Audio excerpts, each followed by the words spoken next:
Halo semuanya, kembali lagi bersama saya Apriya Tevani Nenggolan di video pembelajaran pengujian dan penjaminan mutu perangkat lunak. Pada pertemuan kali ini, kita akan membahas sebuah kode program yang akan kita tentukan data flow coverage-nya. Namun, sebelum kita masuk ke dalam penggunaan data, terlebih dahulu kita harus menggambarkan control flow graph-nya. Setelah itu, kita akan masuk ke penggunaan data. Ada 3 penggunaan data pada data flow coverage. Pertama, define atau def. Kedua, predicate use atau use. Dan yang ketiga adalah computational use atau yang disingkat dengan CUse. Kita akan menentukan ketiga penggunaan data ini dari setiap node pada kode program kita nantinya.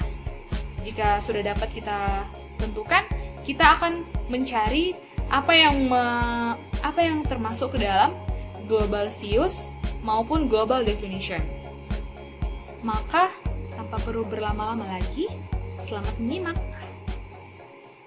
Baiklah, seperti yang sudah ditampilkan juga pada layar, dapat kita lihat kita akan menentukan data flow coverage dari fungsi berikut. Diberikan sebuah fungsi double power dengan inputan X dan Y. Kita akan menentukan terlebih dahulu line code mana saja yang merupakan node-node dalam fungsi ini. Seperti yang sudah kita pelajari sebelumnya, node 1 sampai node 3, line 1 sampai line 3 merupakan node 1. Line 4 node 2, line 5 node 3, line 7 node 4, line 8 node 5, line 9 node 6 karena merupakan branch, line 10 sampai 11 merupakan node 7 karena tidak terjadi percabangan di antaranya.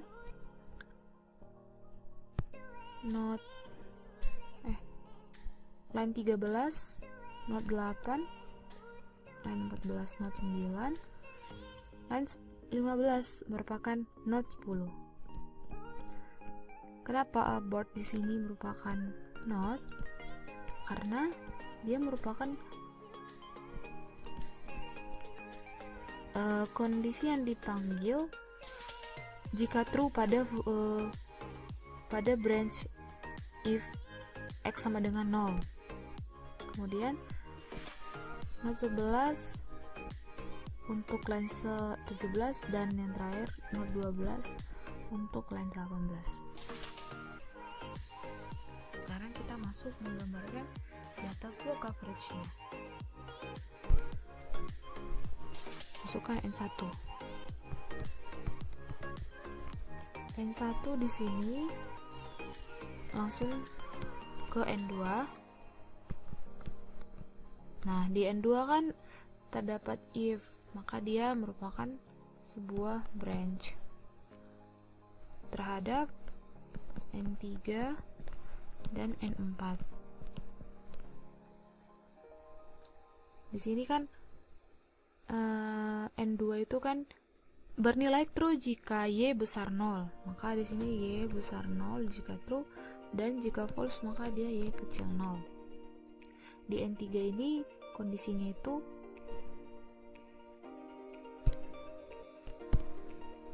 EXP sama dengan Y, dan di sini yang false dia EXP sama dengan min Y. Setelah seperti ini, dari N3 bisa langsung ke N5, maka N3 maupun N4 dilanjutkan ke N5.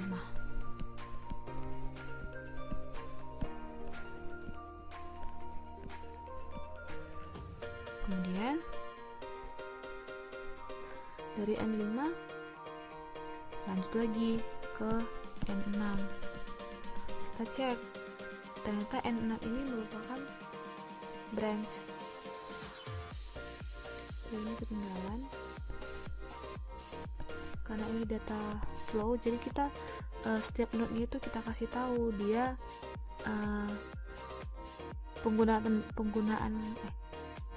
kita kasih tahu kondisinya itu variabel apa aja yang sedang berada pada node itu. Misalnya tadi node 5 ini res sama dengan 1. Nah ini kan node 5 res node 5 sama 1, masuk kita ke node 6. Di node 6 ini merupakan sebuah branch. Kita buat lagi percabangan.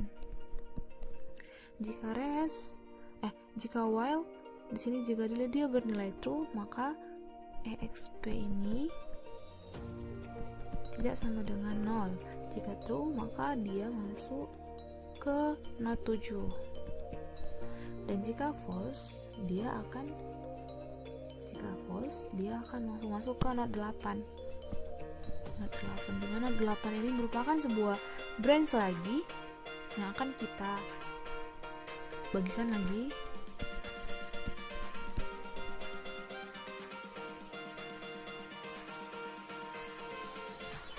Jika dia dari node 6 ke node 8 exp berarti sama dengan 0, kayak gitu. Node 8 di sini kondisi itu dia jika y kecil sama dengan 0, maka dia akan masuk ke node 9, dimana node 9 ini pun merupakan sebuah branch. Tapi jika dia bernilai false, maka dia akan menuju node, lihat, jika N9 ini true, maka dia masuk ke sini. Tapi jika dia false, dia langsung ke node 12. Ini dengan kondisi Y besar 0. Dari node 9 kita bernilai true jika X sama-sama dengan 0, maka dia akan menuju node 10. Namun jika dia false, maka dia nilai X tidak sama dengan 0. X di sini tapi karena ini if di dalam if, maka dari node jika dia true node 10 dia apakah bisa langsung ke node 12? Enggak ya. Dari node 10 itu tidak bisa ke node 12 karena kondisi di sini abort. Maka kalau abort itu kondisi program kita langsung dihentikan kayak gitu. Jadi tidak ada pengecekan selanjutnya. Tapi jika dia bernilai false, dia akan mengecek ke node 12. Jadi dari node 11 dia akan ngecek lagi ke node 12 nya. Dan satu lagi ada yang ketinggalan di node 6. Node 6 itu kan dia while. Jadi jika dia true, dia ngecek lagi ke kondisi awalnya gitu. Ada kekurangan sedikit. Terakhir kita tuliskan semua setiap variabel pada node-node-nya. Tadi di sini kan node 7 kalau misalnya dia benar, dia itu res sama dengan res dikali x exp dikurang sama dengan 1. Di sini ini node 7. Kemudian ada lagi, nah di node 10 ini kita tuliskan juga abort biar langsung kelihatan. Untuk yang node 12 merupakan return res. Node 11 di sini return, kita cek aja langsung ke codingannya 1.0 res gitu. Kira-kira seperti ini data flow graph-nya. Selanjutnya kita akan menentukan data usage, penggunaan data pada setiap variabel di setiap node-nya. Pertama, node 1. Kita cek. Di node 1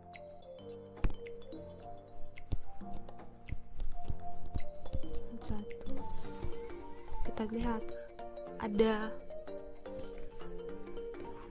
variabel apa-apa saja yang bisa ditentukan data usage-nya.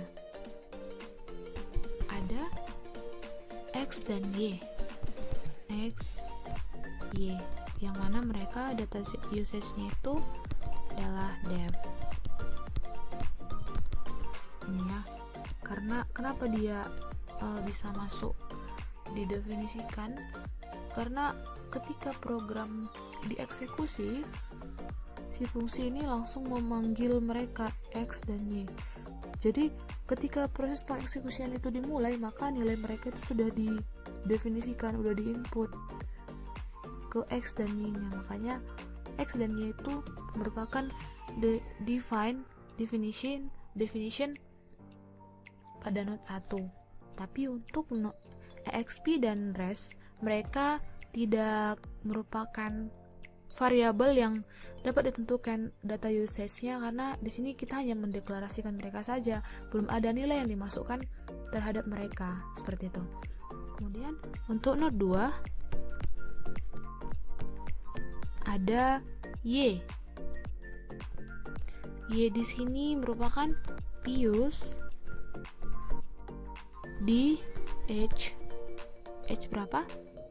Kita lihat gambar kita. Dia pius terhadap node 3 dan 4. 2 terhadap 3 dan 2 terhadap 4. Node 3. Node 3 kita cek ada Y, ada EXP dan Y. Ada EXP dan Y.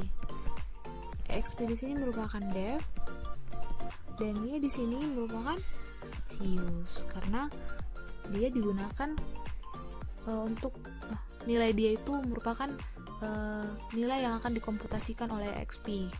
Karena sius itu merupakan computational use, maka Y itu merupakan sius. Node 4 sama juga, EXP dev dan Y itu siusnya. Node 5 kita cek ada REST di sini, karena dia sama dengan 1 maka dia itu dev. Dia mendefinisikan. Ke node 6. Node 6 di sini node 6 itu merupakan branch. Kita tengok di sini node 6. Node 6 berarti di sini ada variabel EXP, pius, DH, H berapa? H 7, 6 ke 7, 6 ke 7 dan 6 ke 8. Kemudian di node, kita naik ke atas saja, node 7 terdapat satu, ada REST. Nah, REST di sini itu kan ini sama aja nya, kalau misalnya kita tuliskan jadi REST sama dengan REST kali X. Jadi artinya si REST itu merupakan dev sekalian siusnya gitu, karena dia di sini sebagai dev dan di sini dia sebagai sius. Kemudian ada X merupakan sius. Kemudian ada EXP, sama juga seperti REST. EXP itu kan, EXP ini kan jadinya kemana ya? Ini aja. EXP sama dengan EXP kurang 1. Kan di sini dev dan sius. Untuk note 8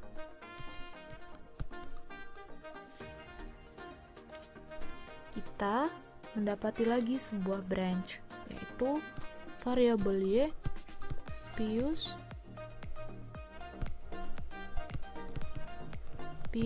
di h berapa itu, note 8 ke ini ya, kita udah di gambarnya, note 8 ke note 9 dan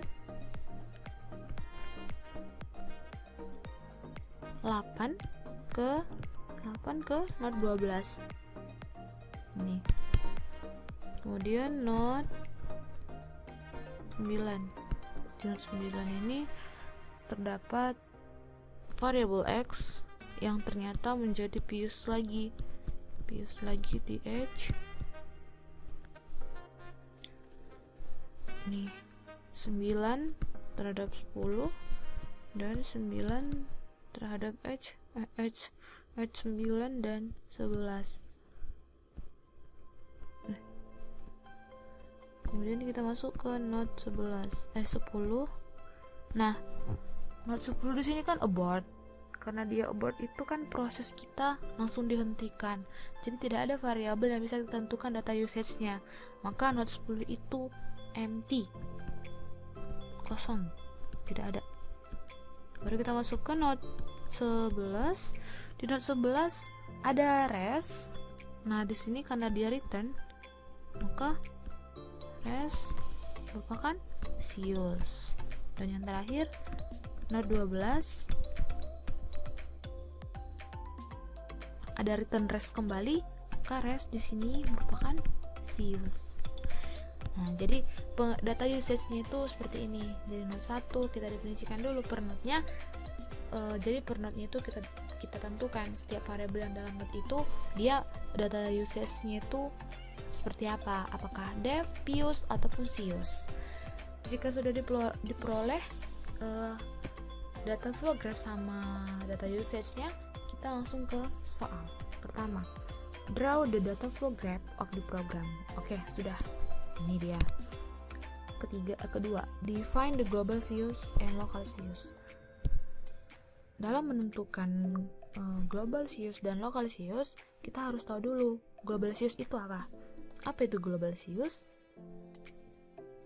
Tidak ada define yang mendahului suatu variabel x yang sedang sius pada node tersebut. Jadi misalnya suatu variabel, misalnya kita sebut aja x. X di sini misalnya x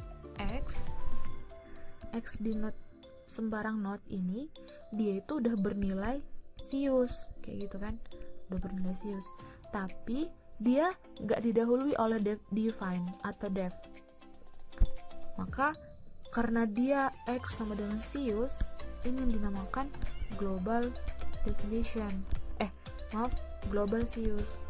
Tapi misalnya kalau seperti ini, ada def dulu, kemudian diikuti dengan sius, maka ini disebut dengan local sius.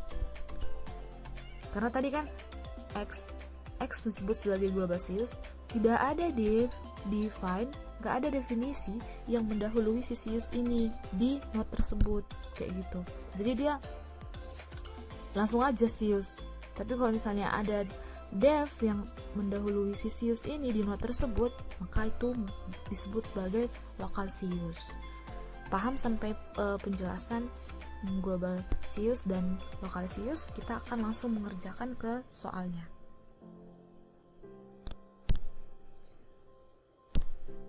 Ini aja.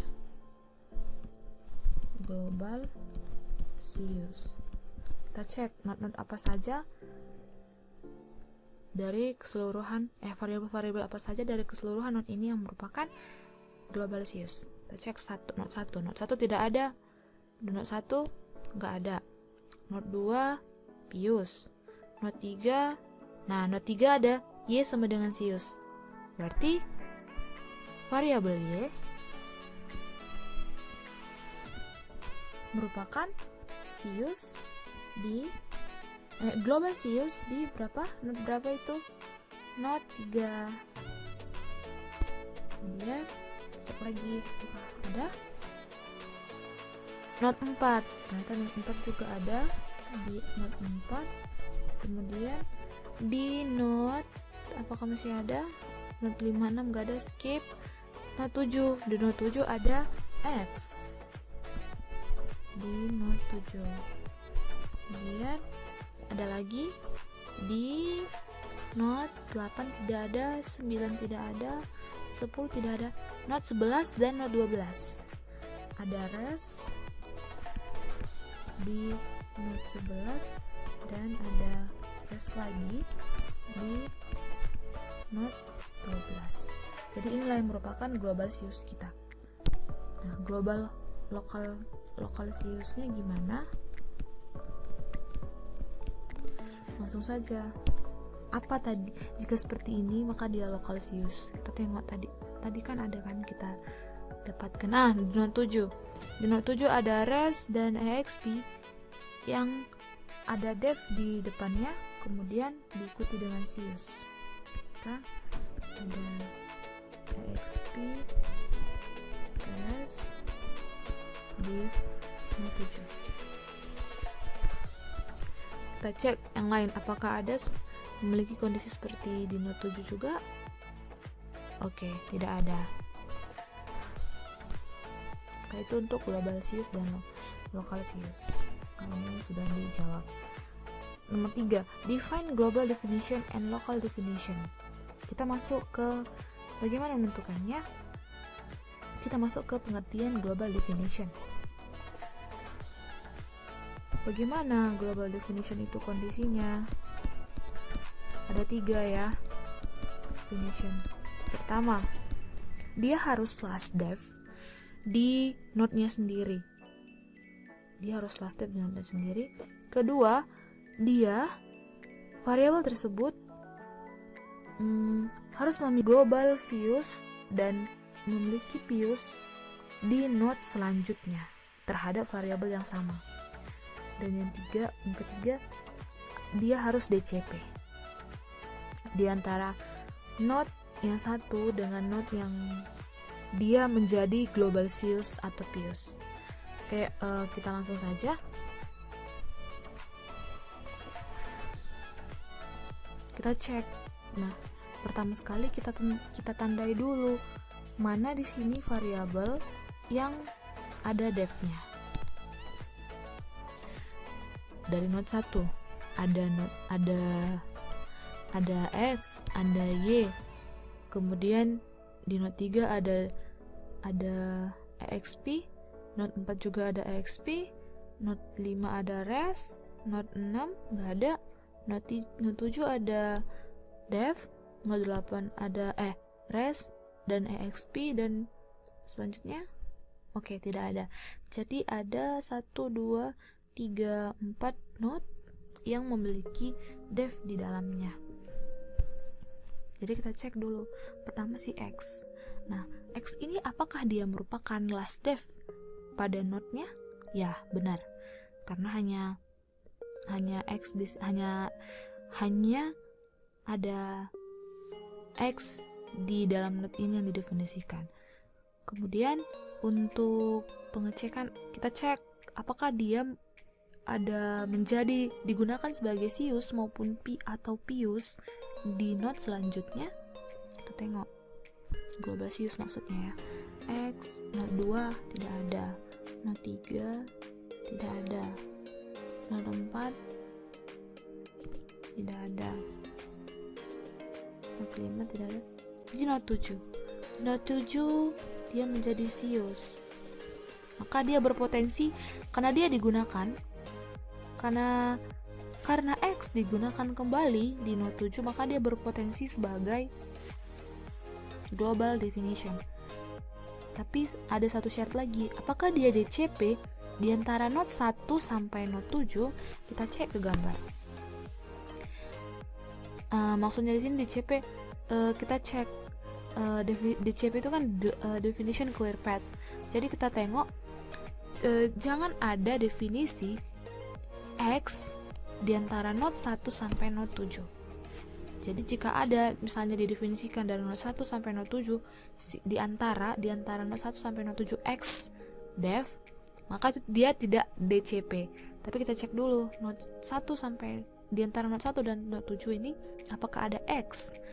Definisikannya 1 ke 2, dia Y di sini. Nih. Nah, tidak ada kan? Dari node 1 kita tengok langsung ke data usage-nya juga kita cek, boleh. Kita tengok ada variabel X kah? Tidak ada. Maka X merupakan global definition X di node 1. Kemudian cek lagi, X udah diterima. Apakah Y merupakan last def pada node-nya sendiri? Ya, benar. Kita cek lagi di node selanjutnya, apakah Y ada digunakan sebagai Sius maupun Pius ataupun Pius? Ya, benar, di node 2 dia digunakan sebagai Pius. Tapi kita cek lagi node 3. Node 3 dia Sius. Node 4 dia juga Sius. Karena di node 1 terhadap node 2 duluan ditemukan, maka kita pilih aja salah satunya, karena seperti yang dijelaskan oleh video Bu Arlinta, kita hanya memilih Sius ataupun Pius untuk global definition. Gak usah kita pilih dua-duanya. Maka dia benar. Kita cek DCP kah si Y ini di antara node 1 sampai node 2, node 1 dan node 2. Apakah ada Y didefinisikan kembali? Tidak ada. Maka Y merupakan global definition di node 1. Cek lagi. Y sudah. Kita cek ke node 3. Di node 3 ada def, ada EXP. EXP ini def.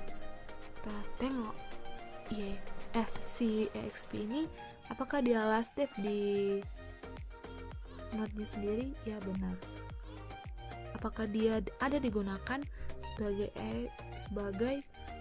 Pius maupun Sius di node selanjutnya? Node 4 EXP enggak. Karena ini kan node 3, maka dari node 3 kita masuk ke node 5 nya langsung. Node 3 ke node 5 nggak ada.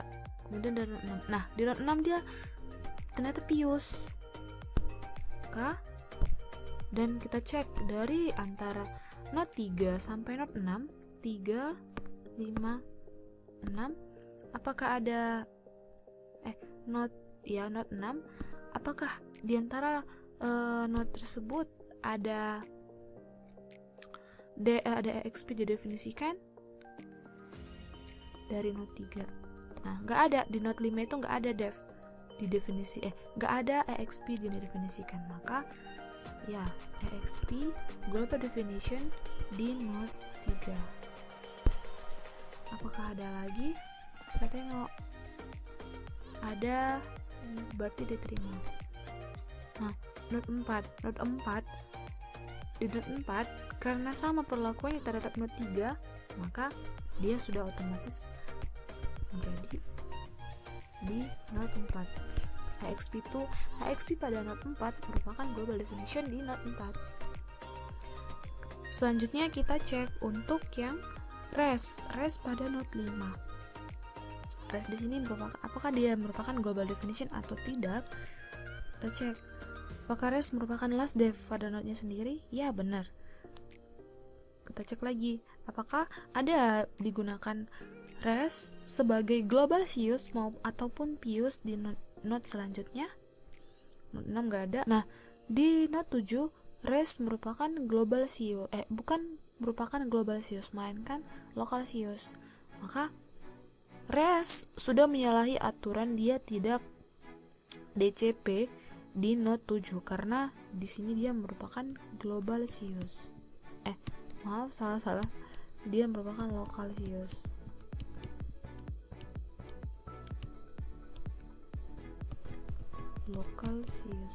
Sehingga untuk res dia tidak berpotensi menjadi global definition. Res tidak. Untuk node selanjutnya kita cek lagi apa yang ada defnya. Res. Di node 7 ada res. Apakah res merupakan last def pada note-nya? Ya, benar. Kita cek lagi apakah ada res digunakan di note selanjutnya. Note 8 tidak ada, 9 tidak ada, 10. Di note 10, di note 11 res digunakan, res menjadi globalsius pada note 11. Kita cek lagi sekali lagi apakah dari note 7, di antara note 7 dan note 11 res bebas, tidak ada definisi terhadap res di note di antara 11 sampai 7 di antara 7 sampai 11. Kita tengok ke data flow graph-nya. Note 7 dari 7 ke note 6 ke note 8 ke note 9 ke note 11. Tidak ada kan? Tidak ada dari note 8, note 6. Di note 6 tidak ada res karena dia kan dari note 7 ke note 6. Note 7 ke note 6. Tengok note 6 apakah ada? Tidak ada res. Didefinisikan. Masuk ke note 8. Note 8 apakah ada res di sini? Didefinisikan tidak ada. Masuk lagi ke note 9. Apakah ada res? Tidak ada juga. Ke note 10. Baru kita masuk ke note 11. Note 11. Tidak ada didefinisikan res diantara ya, bukan dari 7 sampai 11, tapi diantara 7 dan 11, maka res dapat dijadikan sebagai global definition di note 7. Satu lagi, kita harus mengecek EXP ini. Apakah EXP merupakan last def di note-nya? Ya, benar. Kita cek apakah ada penggunaan EXP di note selanjutnya sebagai globalsius ataupun pius. Kita cek note 8 apakah ada? Tidak ada. Note 9 apakah ada? Tidak ada. Note 10 tidak ada. 11. Maka EXP di sini tidak berpotensi sebagai global definition. Jadi global definition kita itu hanya ada 1 2 3 4 5 saja. Gitu kira-kira. Terakhir kita akan mencari local definition. Ya, local definition itu ya kebalikan dari si global. Jadi kalau misalnya ada tadi kita dapati def tapi dia selain dari yang global ini, ya langsung itu aja kita masukkan ke dalam local definition. Tadi mana tadi? Karena tadi kan yang di checklist ini merupakan global definition, selebihnya yang kita silangkan ini kita masukkan saja res pada note di note 5 dan satu lagi XP di note berapa tadi? 7 gitu. Itu. Dan yang terakhir ini sudah, yang terakhir define pius. Ya udah kita tuliskan aja semua yang didefinisikan sebagai pius. Kita cek apa saja kah. Jadi yang pius itu kan branch, predicate yang merupakan predicate use. Kita tengok. Nah, note 2 ada y di note 2, itu dia h 2 3